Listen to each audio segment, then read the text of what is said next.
সুস্থতার জন্য সবাই কিন্তু দোয়া করেছি, রাস্তা আন্দোলন করেছি, পরিবারের পক্ষ থেকে চিঠি দিয়েছি, আন্তর্জাতিক ডাক্তার এনে প্রেসক্রিপশনের মধ্য দিয়ে শেখ হাসিনার কাছে আবেদন জানিয়েছিলাম, মৃত্যু পথযাত্রী খালেদা জিয়া বাংলাদেশের অহংকার, গণতন্ত্রের অহংকার, দেশ ও নেত্রী উপাধি প্রাপ্ত একই ব্যক্তি একই সময়ে 5টি আসনে নির্বাচিত হয়,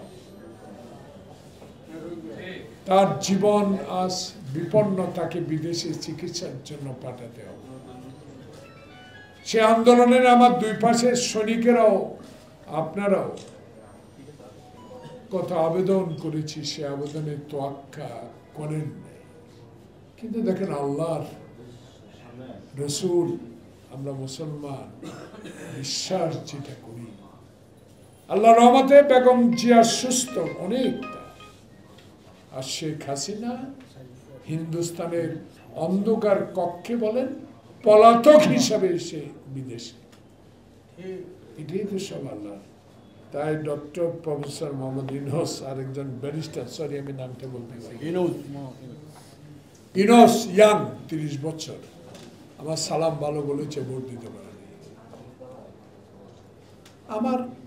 আমি ছাড়া আর সবাই তারেক সাহেবের সাথে রাজনীতি করবেন, মন্ত্রী হবেন, দেশ সেবা করবেন, বড় পদায়ন পাবেন, বড় পদ পাবেন, কিন্তু মনে রাখতে হবে একটা, শহীদ জিয়ার আদর্শ, খালেদা জিয়ার আপসী নেতৃত্ব, তারেক রহমানের কঠোর পরিশ্রম। এই ঈদে জামা জুতো অ্যাকসেসরিজের ডিসকাউন্ট।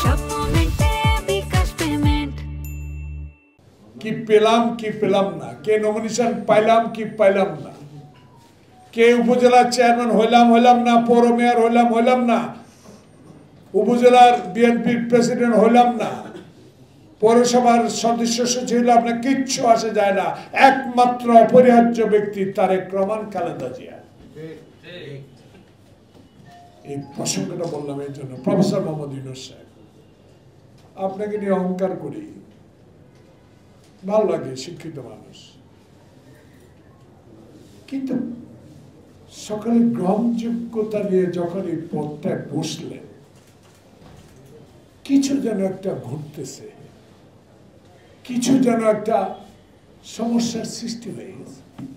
যে ব্যক্তিটি 3 মাসের মধ্যে একটা নির্বাচন দিতে পারতেন, বাংলার ইতিহাস আছে, ইতিহাস কথা বলে, বাংলার ইতিহাসে, বাংলাদেশের ইতিহাসে একমাত্র বহুদলীয় সংস্কারটা করেছে জিয়াউর রহমান, বহুদলীয় গণতন্ত্র। তাহলে শাহাবুদ্দিন করতে পারছে, আপনি 9 মাস 30 দিন অতিবাহিত গেল, একটা বাজেট দিয়ে দিল গতকাল, তা নিয়ে আমার দল কথা বলবে, ভালো না খারাপ কথা বলবে, কিন্তু আপনি কেমন যেন একটা মানুষটা কার কথা শুনে ইলেকশন কমিশন রেডি, প্রধান নির্বাচন কমিশনার রেডি, দেশের প্রত্যেকটা ভোট কেন্দ্র রেডি, কাগজপত্র কিনা হয়ে গেছে, সমস্ত কিছু রেডি, কি কোন সংস্কার বাকি আছে আপনি নির্বাচন দিচ্ছেন না। আর নির্বাচনের কথা বললেই নাকি বলে বিএনপি ক্ষমতার জন্য পাগল। তারেক রহমান স্পষ্ট বলে দিয়েছে, ক্ষমতা নয়, মৃত ব্যক্তির ভোটের প্রচলন হাসিনা করে গিয়েছে, সেই প্রচলনকে সুষ্ঠু ভোটে রূপান্তরিত করাই আমার দাবি।